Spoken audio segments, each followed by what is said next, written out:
several days, there is not a desire in this White House to talk about Hurricane Maria, to relitigate this issue of how many people died exactly.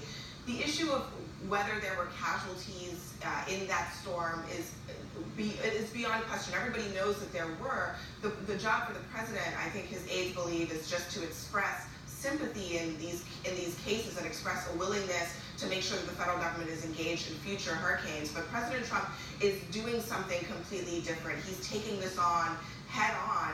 Yesterday he was tweeting new attacks at the mayor of San Juan, who he's been engaged with for months since the hurricane. And again, it's a distraction. What we're hearing from White House aides is that they want to talk about how well the Florence response is going, which, by all accounts, the folks on the ground are saying they're working pretty well with the federal government. That's what the White House wants to talk about today. They're not having that opportunity right at this moment because the president is just dictating the agenda via Twitter. Which is, as we know, a daily occurrence. And it is fascinating, as you point out, Abby, because there is a lot in place, and we have seen mobilization. Obviously, we're hearing a bit from the federal government, but from states as well pitching in. We will continue to keep an eye on that. Abby, appreciate it as always. I want to bring in now CNN's Leila Santiago, who joins us from San Juan. Leila, of course, was on the ground from the very beginning. Your reporting has been an absolute standout from the beginning, Leila, and I would imagine that for folks who are waking up and seeing these tweets from the President of the United States, there's perhaps a bit of a reaction this morning.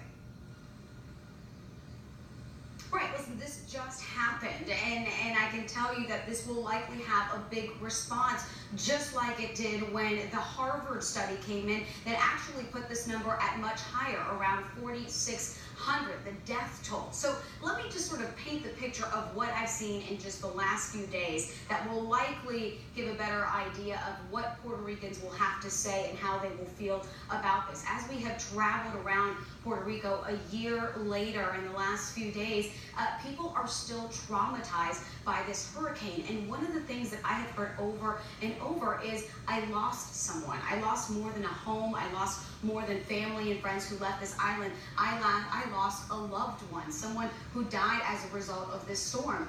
And one of the things that President Trump may not really be looking at here is that, yes, when he came, the death toll was at 16 certified deaths. Hours after he left, it jumped up to the 30s. But those are all what we call direct deaths. Those are the deaths that come because a direct result of the hurricane. This number that spikes up to 3,000 includes the indirect deaths. Those deaths that have been a result of the conditions of living here.